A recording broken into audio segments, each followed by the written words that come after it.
Виновен ли тот, о ком вы думаете? Я возьму 3 варианта, а вы выбираете свой. Виновен ли тот, о ком вы думаете?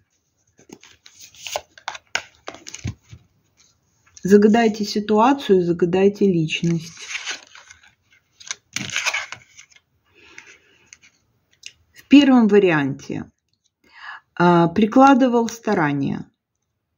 Во втором варианте тут, знаете, как взяли верх разочарования, и тут, можно так сказать, частично